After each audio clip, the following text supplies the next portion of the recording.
A child stares blankly ahead, their body fragile, their energy drained by days without nourishment. Nearby, a doctor, exhausted, hollow-eyed, leans in quietly, searching for signs of life.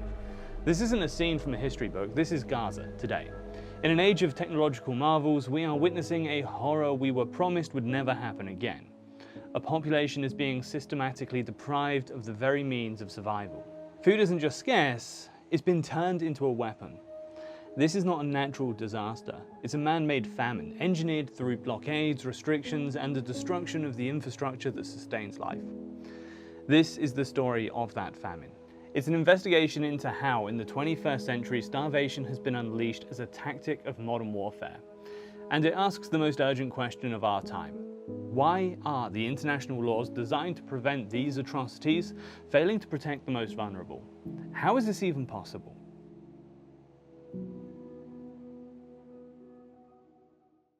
To understand the disaster unfolding in Gaza, you have to look beyond the headlines of conflict and into the kitchens, the hospitals, and the streets where a silent, relentless war is being waged.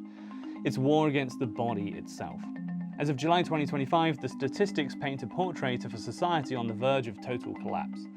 The World Health Organization reports that nearly 500,000 people are facing catastrophic, famine-like conditions. That isn't an abstract number, it's a mother unable to produce milk for her newborn. It's a father who hasn't eaten in days, trying to find the strength to search for something, anything, for his children. It's an estimated tens of thousands of pregnant women suffering from acute malnutrition, their bodies consuming themselves to survive. The most defenseless are paying the highest price. As of May 2025, at least 111 people had officially died from malnutrition-related illnesses. 80 of them were children. Health officials on the ground warn this is just a fraction of the real number, as many die unreported in their homes, too weak or too frightened to reach a clinic. We hear of 6-week-old Yusuf al-Safadi, who passed away in Gaza City Hospital. We hear of 13-year-old Abdelhamid al-Gaban, who died in Khan Yunis. Their names are a roll call of a completely preventable tragedy. Doctors describe a deadly surge with malnutrition centers overflowing. The rate of acute malnutrition among children screened in Gaza has more than tripled since February, from 2.4% to 8.8%. In Gaza City, it's even worse, soaring from 4% to 16%. A severely malnourished child is more than 10 times more likely to die than a well-nourished one.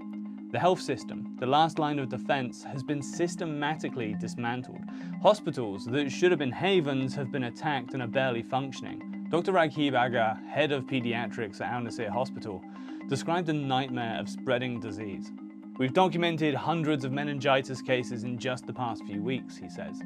We do not have either the medicine or the equipment to treat all these children. The power cuts are constant, the labs don't work, and most days we don't even have enough clean water to wash our hands between patients. This is no longer just a health crisis, it's a system-wide collapse. Fuel shortages threaten to shut down what little remains: incubators, operating theatres, ambulances. The birth rate has fallen dramatically, a stark demographic sign of a society facing an existential threat. For those who survive, the hunger and disease, the search for food has become a lethal gamble. The Gaza Ministry of Health reports that since October 2023, over 1,000 people have been killed while trying to access food supplies. Imagine the desperation. Crowds swarm the few aid trucks that make it through, their hands reaching, their voices pleading. These scenes have become kill zones. Witnesses and the World Food Programme describe convoys coming under fire from tanks and snipers. This isn't happening because there's not enough aid in the world. Humanitarian organizations have warehouses full of supplies waiting just outside Gaza's borders. During a brief ceasefire early in the conflict, over 200 trucks a day entered the Strip. Since mid-May, that number has fallen to less than 10% of what's needed. Over 100 aid organizations signed a joint letter stating that the UN-led humanitarian system hasn't failed, it has been prevented from functioning. They point to an international policy of restrictions and delays. And they point to the statement made by Israel's defense minister at the outset of the blockade. I have ordered a complete siege on the Gaza Strip. There will be no electricity, no food, no fuel. Everything is closed. Though Israel contends these measures are necessary for security and blames Hamas for diverting aid, The result on the ground is unambiguous: mass civilian starvation. Even aid workers themselves, the people trying to save lives, are now joining the same food lines, fainting from hunger while on duty. Their suffering shows a system where the tools of life have been turned into instruments of death. What's happening in Gaza is horrific, but it isn't new. Deliberately starving a civilian population is one of the oldest and cruelest tactics of war. A slow bomb designed to break not just bodies, but the will to resist. To understand today, we have to look to yesterday. Think of the siege of Leningrad during World War II. For nearly 900 days, from 1941 to 44, German forces encircled the city. Hitler's order was explicit: Leningrad was to be wiped from the face of the earth through bombardment and starvation. No surrender accepted. What followed was an apocalypse, with supply lines cut, rations dwindled to just 125 grams of bread a day, a substance that was often more sawdust than flour. People ate everything. Leather belts, wallpaper glue, pigeons, pets. Diaries from the siege tell of a descent into a primal struggle for survival. The cold was a constant enemy. By the time the siege was broken, an estimated 800,000 civilians were dead, the vast majority from hunger. It remains one of the most lethal sieges in history, a chilling precedent. Decades later, the tactic re-emerged in Europe. The Siege of Sarajevo, the longest siege of a capital city in modern history, lasted from 1992 to 1996. For 1,425 days, Bosnian Serb forces surrounded the city, cutting off utilities, food, and medicine. While the world watched, snipers targeted civilians as they fetched water or stood in bread lines. The goal was the same: terrorize and demoralize the population into submission. More recently, the pattern repeated itself in the Yemen civil war, where a naval and land blockade imposed by the Saudi-led coalition created what the UN called a man-made disaster. In Syria, the siege of eastern Aleppo by government forces saw starvation used methodically. The UN explicitly labeled the sieges, starvation, and other denials of essential services as war crimes. These weren't the unfortunate byproducts of war, they were the war itself, a calculated effort to force surrender by making life impossible. The logic behind this weapon is simple and profoundly cynical. Starvation exerts indirect pressure. It aims to incite civilian unrest, to weaken morale, and to create such profound social collapse that continuing the fight becomes impossible. It is a war of attrition waged on the bodies of non-combatants. But history teaches a second crucial lesson. It rarely works as intended. While starvation devastates populations, it often hardens resolve.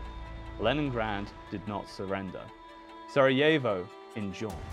Instead of forcing a quick end to a conflict, starvation warfare sows trauma that poisons generations. It leaves a legacy of chronic illness, psychological damage, and a deep-seated grievance that fuels future instability. It is a tactic that achieves immense human suffering for questionable military gain, and it's a tactic that the world, through international law, has explicitly forbidden. After the Second World War, amidst the rubble of cities like Leningrad, the global community made a solemn promise: never again. This promise was written into a new body of international law meant to protect civilians in times of war. At the heart of this new order were the Geneva Conventions.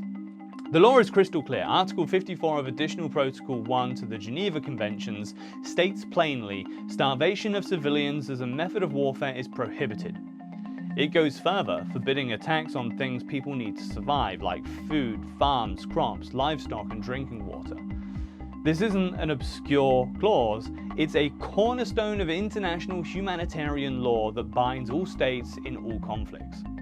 The Rome Statute, the treaty that created the International Criminal Court, reinforces this, classifying the international starvation of civilians as a war crime. The law doesn't care if you starve people by blockading them or by destroying their ability to feed themselves. Both are crimes.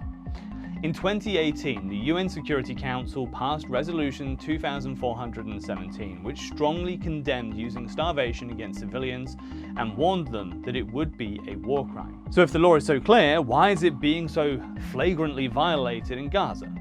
The gap between the law on paper and the reality on the ground is a catastrophic failure of the international system. The primary justification offered by Israeli officials for the severe restrictions is security. They argue inspections are needed to stop weapons from reaching Hamas and that Hamas siphons off aid. But human rights organizations and UN agencies argue that these justifications don't hold up against the sheer scale of the catastrophe. The restrictions have been called disproportionate, creating choke points that have turned a flow of aid into a trickle. The UN says it's the lack of permits from Israeli authorities, not a lack of capacity on their part, that has led to a massive stockpile of aid sitting unused at the crossings. The indiscriminate impact on 2.1 million people, they argue, amounts to collective punishment, another clear violation of international law. The problem isn't the absence of law, but the absence of enforcement. Prosecution for the war crime of starvation have been historically rare, partly because proving that the starvation was deliberate can be hard. However, many legal experts argue that public statements like the one from the Israeli defense minister announcing a complete siege provides powerful evidence of intent. But the enforcement of international law comes down to political will. It relies on states, particularly the most powerful, to exert pressure, impose sanctions, and support courts like the ICC. This creates a permissive environment where war crimes can be committed with impunity. The result is a crisis of credibility for the entire framework of international law. The very institutions created to prevent a repeat of past horrors are seen as standing by, documenting a catastrophe instead of stopping it. The promise of never again rings hollow in the cries of hungry children in Gaza. The law exists on paper, but on the ground, the oldest weapon of war is being wielded with devastating effect, and the world is failing to stop it. The most visible horrors of the Gaza famine are the emaciated bodies of children and the crowds risking death for flour. But beyond the physical suffering lies a deeper devastation, the unseen wounds that will haunt this population for generations. Famine doesn't just scar the body, it shatters the psyche and poisons the future. For a child, severe malnutrition is a life sentence. The first few years are a critical window for brain development. A lack of essential nutrients can cause permanent cognitive damage. Studies on past famines show that people exposed to severe malnutrition in early childhood are more likely to suffer from lower IQs, attention disorders, and reduced educational attainment for their entire lives. Their potential is stolen before they even had a chance. The psychological toll is just as profound. Living under the constant stress of not knowing where your next meal will come from is a form of trauma. This toxic stress can permanently alter a child's developing brain, leading to higher rates of anxiety, depression, and PTSD that last into adulthood. Imagine a childhood where the world isn't a place of safety and discovery, but a source of constant threat. That experience leaves a permanent mark. For adults, the psychological burden is one of anxiety, shame, and powerlessness. Parents speak of the agony of listening to their children cry from hunger, a sound that becomes a form of torture. The constant struggle for survival erodes social bonds. It forces people into impossible choices, pitting neighbour against neighbour for dwindling resources. This breakdown of the social fabric is one of the strategic goals of starvation warfare. The long-term health consequences are staggering. Studies of famine survivors show a significantly increased risk of chronic diseases later in life, including diabetes and cardiovascular disease, as the body's metabolism is permanently altered. These problems will crush a healthcare system that has already been decimated. And the destruction of Gaza's ability to grow its own food, the bombing of farms, the poisoning of soil, the wreckage of irrigation systems means this isn't a temporary crisis. Even if the blockade were lifted tomorrow, the ability of Gazans to feed themselves has been crippled for the foreseeable future. They've been forced into a state of total dependency. These unseen wounds, the cognitive damage, the collective trauma, the shattered social contract, the long-term health crisis, the destroyed environment are the enduring legacy of this man-made famine. It's a form of violence that goes far beyond the immediate death toll. It's an attack on the future of an entire people. When the bombs stop and the world's attention moves on, these are the wounds that will continue to bleed.